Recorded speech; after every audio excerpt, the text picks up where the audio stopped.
Ya-Qin, good to see you here in Sichuan. Yeah, likewise. Always happy to see you. You are here to attend the Golden Panda International Cultural Forum. Yes. You interact with some of the leading names in the film and TV industries. Yeah. As an expert of technology, how do you see that interaction having an impact on you? Yeah.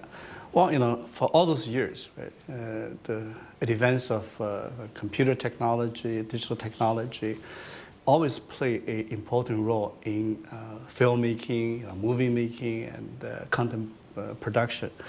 I have always been fascinated by the convergence of arts and technology.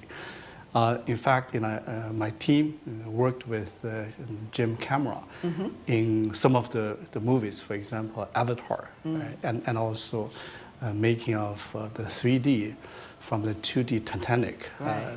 So it has been fascinating. For all those years, things like virtual reality, digital sets, animation, and 3D rendering, all those technologies have been around to help, being a powerful tool for content production. But the new technologies, this new wave of AI, is very different. It's so transformative, and it's actually disruptive in terms of both technology and the industrial transformation. So technology-wise, there are really three very different aspects from the previous technology, such as? Yeah. So first one is generative, right? Generative AI. Actually, in China, called AIGC. So it's, actually, in other part of the world, it's called generative AI, JAI. China, AIGC, meaning from professional content generation to user content generation to AI content generation. So it has a special connotation on content creation. So it's generative, so in the sense that it actually creates new contents. It is probabilistic. And this is very different from the previous technology in the sense you tell what technology do, and the technology simply implement and make it realistic. So this is very different. The second thing is agentic, right, in the sense that it does also work automatically and autonomously. And it's trying to learn the style, and it's trying to accomplish a particular design goal all by itself, right? And also it can deeply personalize the technology to, for example, producers or directors, their own taste and style. Third is just super compelling and realistic. And right now, the AI generated video, movie, is beginning to get to the main stage. Right. In 3 to 5 years, you will see full-length movie production completely from AI. But right now, the AI technology, even used in image creation, right, may not necessarily be very satisfying. One right, could tell. That's right. Yes. Very clearly whether that's AI generated. Right. That's right. That's right. What do you think is lacking? Right. So it's still the nature of technology, right? In the sense that, for video, you need coherence. You need continuity between different things. For example, human being. So there are technological challenges in things like occlusion, right? Things but those are the things we will be able to overcome. In 3 to 5 years. Right now, the unnaturalness, right, the AI mark, and all the inconsistency, misalignment, that will probably disappear, right? Having said that, technically, I think it's super powerful, but AI itself is a super powerful tool. Right? It doesn't change human doesn't replace human. Right. You know, this time you heard through the International Cultural Forum debates among the filmmakers as to how much technology they need to apply, to what degree, and how do they, as filmmakers, relate to technology. That's right. That's right. You are very open-minded in saying that technology was never and will never be going to replace human and also feeling emotions. Right. That's right. Exactly. You know, the deep level of human emotion, emotional attachment, renaissance, and also that history, the culture, that part of spirit it can hardly be replaced. AI does augment humans' capability, in both imagination and creativity. So you have a powerful tool that enable you to do more. But how to use it and to what degree you use it, it's up to artists, their choice. We just gave you more options. Right? You heard from earlier your friends, Zhong Chen, a leading Chinese American actress, and also Chen Kai-ke, this time who is an epic director in China who did one of the most important movies in Chinese art history, art movie history. Right.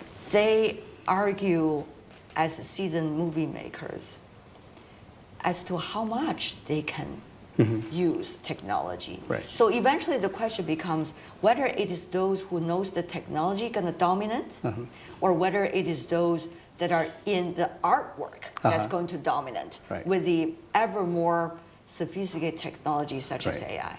I think you need both, right? So first of all, you need the human creativity, right? The aspiration.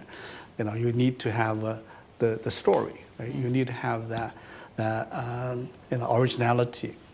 You need to have a great director, right? Who can tell the story and present it in a compelling way. That is the artistic part. And also with technology, you actually, if you know how to use it, you're able to enable you to do a lot more.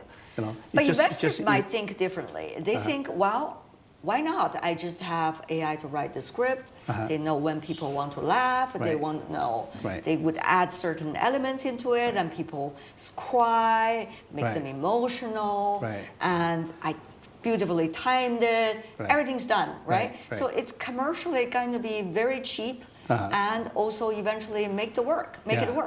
But movie directors, of course, they are in their hearts, it's about art. So they want to be genuine. But the question is whether the genuinity they value much is likely really going to compete with the technology, which already make everything so cheap. Yeah, it's just like a pen, right? It's a good pen, but it doesn't replace the painting process. You still have to paint. It's not painter who decide how to use the pen. And overall, but it does have a huge implication to the business model, right? To how we produce content and how we distribute. In the past, you need a big team. You need a lot of design. You need very sophisticated tools. You need probably a larger cast to do. Today, you can minimize a lot of those repetitive work. You can minimize a lot of the hardware. I think this is going to change how you do movie. In the future, it could be a young kid with a lot of creativity, a lot of aspiration. They can produce a movie much cheaper, much faster. Right? A great example is Jiaozi. Right, Jiaozi, of course, it's just such a phenomenon, and I'm so proud to see young, kid who able to make such a big difference. The director of director of Ne Zha. That's right. I think in the future you're going to see a number of Jiaozi. A lot of movies like Ne Zha 2 can be produced a lot more efficiently by technology, but that doesn't replace. Right? It doesn't diminish the role of the director, of the producer, but in fact, you look at Ne Zha 2, it is not the digital part, the technology part that impressed people. People are impressed by the story, by the way it's presented.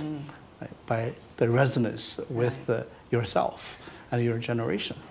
Ya-Qin, I understand you've been participating in international conferences and forums with the debate always being shaped as China versus the United States in artificial intelligence. Right. Is that the way it should be shaped, or things have been evolving?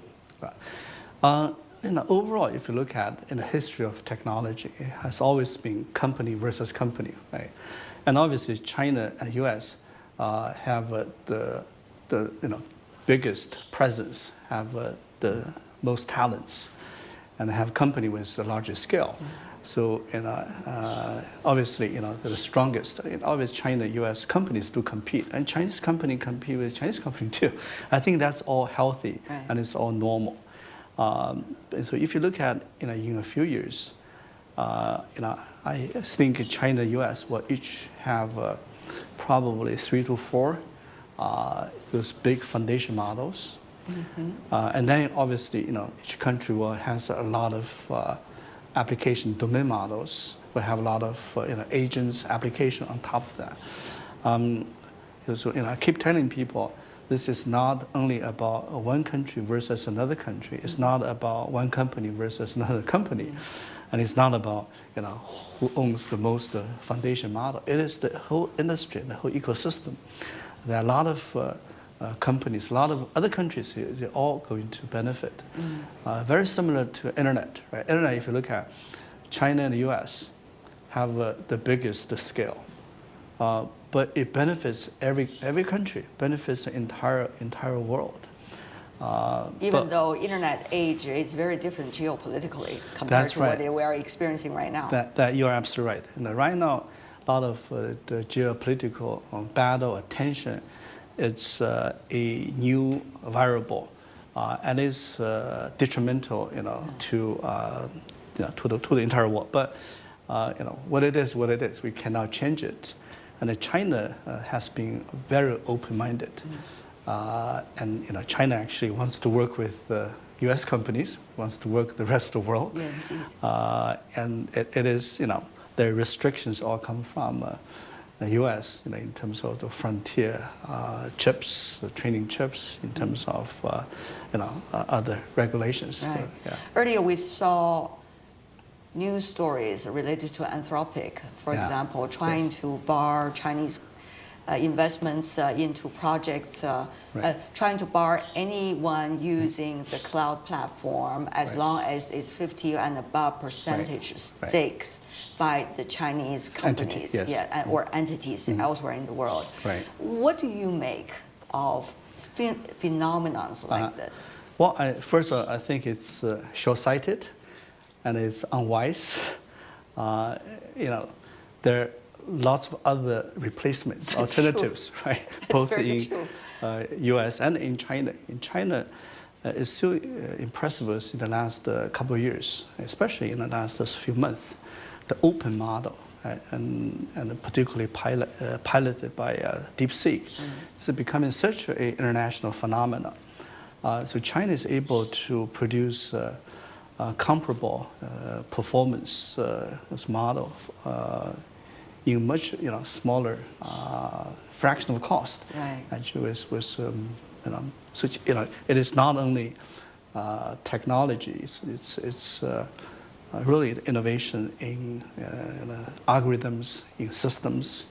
I'm just so impressed. I think the way that China is moving forward has a bigger impact. Always a pleasure talking to you, Ya-Qin, and thank you for your strong interest in many things happening in the world and put it into your articulation about AI as well. I appreciate your perspective and all the wonderful thoughts. Thank you so much, Ya-Qin. Okay.